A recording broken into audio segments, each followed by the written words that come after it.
আসসালামু আলাইকুম এভরিওয়ান, কেমন আছেন সবাই? আশা করি ভালো আছেন। আমি আলহামদুলিল্লাহ খুব ভালো আছি। তো আজকে হলো যে রান্না করব মুগ ডাল দিয়ে পটলের নিরামিষ। তো প্রথমে হলো যে এখানে আমি কয়েকটা আলু গোটা আর হলো যে কয়েকটা আর কি পটল তেলে ভেজে নেব হালকা লবণ আর হলুদ দিয়ে।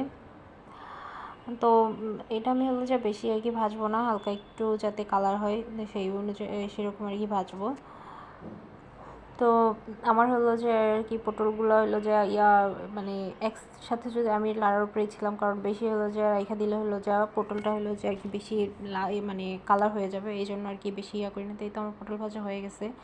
এখন আমি পটলের তেলের মধ্যে আর কি কয়েকটা জিরা আর হলো যে তেজপাতা দিয়ে একটু আর কি করে নিব।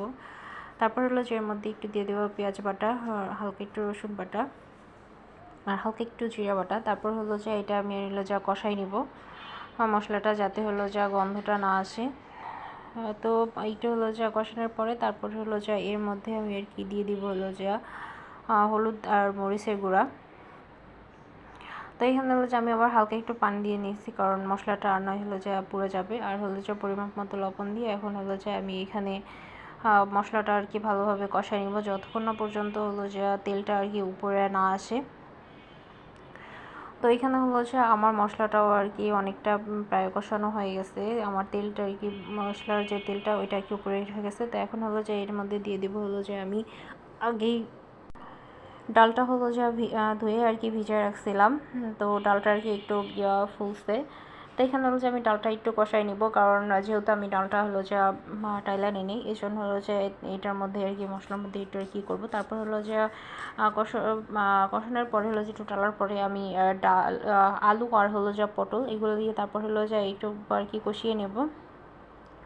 কষানোর পরে হলো যে এখানে আমার যেহেতু হলো যে পটলটাও ভাজা আর পটলটাও দেরি করে না, আর আলুটাও হলো যে ভাজা আর হলো যে করছি মোটামুটি ভালো হলো যে ডালটাও আর কি টাইলে নিচ্ছি, কারণ আমার হলো যে আগে টালা হয় না। তারপর হলো যে দিয়ে দিব হলো যে পরিমাপ মতো পানি। এখানে হলো যে আমার বেশি পানি আর কি দরকার নাই, ডালটা হলো কারণ পটল আর আলু হয়ে গেছে, জাস্ট হলো যে ডালটা সিদ্ধ করার জন্য আমার যতটুকু আর কি পানি দরকার।